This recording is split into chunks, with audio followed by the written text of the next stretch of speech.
warahmatullahi wabarakatuh. Halo teman-teman, ketemu lagi nih dengan saya Nur Hafijah, mahasiswi STAI Al-Falah Banjarbaru dalam mata kuliah Kewirausahaan. Baik, di video kali ini saya ingin membahas 4 pembahasan, yaitu yang pertama Selling skill, yang kedua customer service, yang ketiga service excellence, yang keempat making money with hot money. Untuk lebih jelasnya, yuk kita simak video berikut ini. Baik, pembahasan yang pertama yaitu tentang selling skill. Apakah selling skill itu penting bagi wirausahaan? Jadi selling skill memang cukup penting untuk mencapai puncaknya kesuksesan, sebab seperti yang kita ketahui bahwasanya dunia usaha tidak bisa dilepaskan dari teknik marketing. Nah, jadi apabila strategi pemasaran yang dijalankan bisa berjalan lancar, bisa dipastikan bisnis kita juga bisa berkembang cukup pesat. Dan begitupun juga sebaliknya, apabila strategi yang kita jalankan kurang efektif, maka tidak menutup kemungkinan jika bisnis kita hanya akan karam di tengah ketatnya persaingan pasar. Karenanya, agar bisnis kita tidak karam di tengah ketatnya persaingan, nah ada 5 selling skill yang perlu kita butuhkan untuk mendapatkan banyaknya penjualan. Nah baik, tadi kan ada 5 yang kita butuhkan dalam selling skill, yaitu yang pertama mudah beradaptasi dengan keinginan para konsumen. Sebagai seorang penjual, tak jarang kita menemui berbagai macam karakter konsumen dengan beragam keinginan. Nah, tidak hanya itu saja, tentunya setiap konsumen menginginkan para pelaku pasar bisa memenuhi semua kebutuhan mereka. Karenanya sebagai penjual kita harus bisa beradaptasi dengan keinginan konsumen dan berusaha mewujudkan untuk meningkatkan loyalitas pelanggan kita. Nah, yang kedua yaitu tidak mudah emosi ketika kita menghadapi calon pelanggan. Terkadang sebagai pelaku pasar kita dihadapkan dengan berbagai macam perilaku konsumen. Ada perilaku konsumen yang agresif, kritis, konsumen yang ramah, sampai dengan konsumen yang pasif. Oleh sebab itu, kita dituntut agar bisa bersikap bijaksana dan mengesampingkan emosi kita. Jangan pernah melibatkan emosi karena hanya akan memberikan citra buruk yang bisa mengancam nama baik perusahaan kita. Yang ketiga yaitu membangun komunikasi pemasaran yang efektif.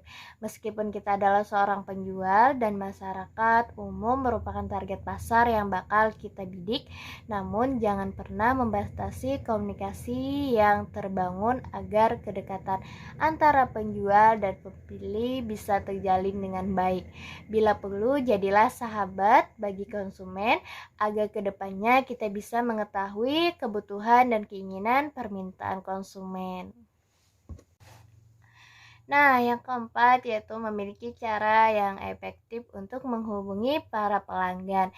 Selain juga dalam memikat calon konsumen, tentunya seorang pelaku pasar juga harus handal dalam memfollow up calon pelanggan. Gunakan cara-cara yang efektif agar kita tidak terkesan memaksa calon konsumen. Nah, misalkan saja seperti menghubungi pada waktu santai serta menggunakan bahasa yang bersahabat agar konsumen memberikan respon positif. Nah, yang terakhir yaitu melibatkan konsumen untuk membuktikan langsung kelebihan produk kita. Sekarang ini konsumen di pasaran mulai sudah cerdas, mereka mulai selektif dalam menanggapi penawaran. Sehingga sebagai seorang pelaku pasar, kita harus pintar-pintar untuk meyakinkan calon konsumen. Misalkan saja dengan mengajak calon konsumen untuk ikut demonstrasi produk agar bisa membuktikan langsung kelebihan produk yang kita jual. Nah, kita memasuki pembahasan yang kedua, yaitu tentang customer service. Customer service itu adalah kegiatan yang bertujuan untuk memberikan pelayanan yang memuaskan kepada konsumen. Masih banyak loh yang berpikir bahwa pelayanan yang baik masih tidak terlalu penting selama produk jasa yang ditawarkan memuaskan. Padahal, pelayanan konsumen yang baik dapat meningkatkan reputasi suatu usaha, bahkan menambah pelanggan. Nah, ada beberapa alasan mengapa customer service berperan penting dalam kesuksesan suatu usaha.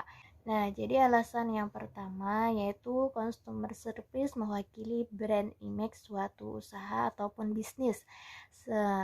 Jadi, bukan hanya citra rasa ataupun hasil yang membuat brand image suatu usaha baik di mata konsumen, tetapi juga customer service dapat mewakili image usaha kamu di mata konsumen.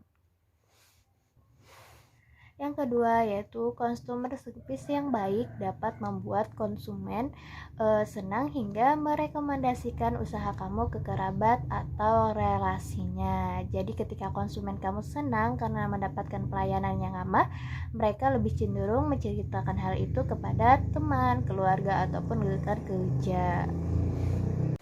Nah, yang ketiga yaitu customer service dapat membuat konsumen bisa menjadi konsumen tetap. Nah, jika kalian mendapatkan pelayanan yang baik, maka tentu kalian akan kembali lagi untuk membeli produk tersebut. Nah, begitupun sebaliknya, jika kalian mendapatkan pelayanan yang kurang nyaman, pasti kalian akan mengeluh dan enggan untuk kembali. Nah, yang keempat, mengurangi pergantian karyawan.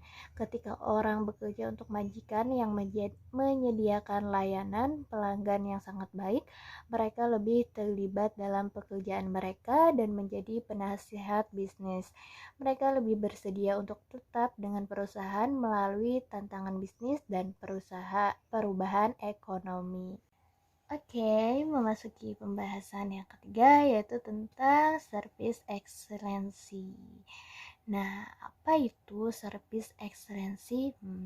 Jadi, service excellency yaitu layanan pelanggan yang sangat baik sebagai layanan yang memerlukan pelanggan dengan sikap ramah dan mencoba untuk menyelesaikan masalah atau pertanyaan mereka seefisien mungkin. Nah, inilah yang bisa disebut dengan service excellency. Adapun kualitas pelayanan pelanggan memiliki dampak besar pada bisnis berorientasi pelanggan. Nah, banyak perusahaan meminta karyawan untuk memberikan perhatian khusus kepada pelanggan. Nah, pentingnya memberikan service excellency kepada pelanggan. Jadi, bisnis harus memberikan sebuah kepercayaan kepada konsumen atau pelanggan dan membuat sebuah titik untuk bisa menepati janji mereka buat untuk pelanggan mereka.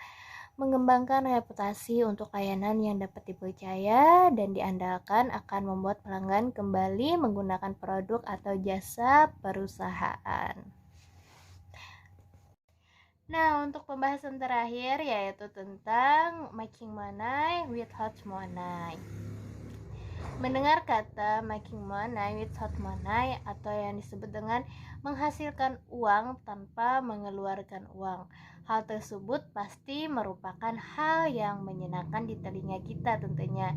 Tetapi bagaimana aplikasinya di dalam kehidupan sehari-hari? Nah, mari kita mengambil contoh mengenai hal yang sedang tren di dunia marketing saat ini, yaitu tentang penjualan butik online yang sedang menjamur di mana-mana. Kita semua tahu bahwa bisnis fashion memang akan selalu menjanjikan karena hal tersebut memang merupakan salah satu keperluan yang paling diperhatikan oleh wanita masa kini. Nah, bisnis butik memang sudah dilakukan sejak dahulu, seperti dilakukan secara konservatif, seperti menyewa ruko, tempat di pusat pembelanjaan, atau tempat-tempat lainnya untuk menjajakan produk fashion mereka. Tetapi pada kenyataan saat ini dengan adanya perkembangan teknologi seperti adanya kemajuan internet dan juga keberadaan situs seperti Facebook, Twitter, dan lainnya.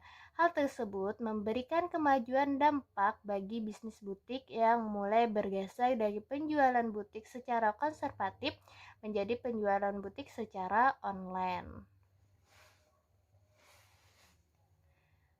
Nah, dalam hal ini sepertinya prinsip making money with hot money terdengar semakin menjanjikan bagi para supplier dan penjual, khususnya bagi mereka yang bergerak di bisnis yang dapat dilakukan secara online. Tetapi, apakah bisnis tersebut sebenarnya sangat menjanjikan seperti yang dibayangkan? Kalau kita pikirkan, mungkin hal tersebut memang bisa dikatakan making money with hot money. Bagaimana tidak? Anda tidak perlu menyewa gedung, ruko, tempat khusus untuk menjajakan barang dengan butik Anda. Yang Anda lakukan memang cukup memasukkan barang dagangan Anda di internet atau situs sosialisasi seperti Facebook, Twitter, dan menunggu telepon, chatting, atau respon dari calon pembeli yang ingin membeli produk Anda. Nah, mungkin itu saja yang bisa saya jelaskan di video kali ini. Semoga bermanfaat. Salah hilapnya saya mohon maaf. Wabillahi taufiq wal hidayah. Wassalamualaikum warahmatullahi wabarakatuh.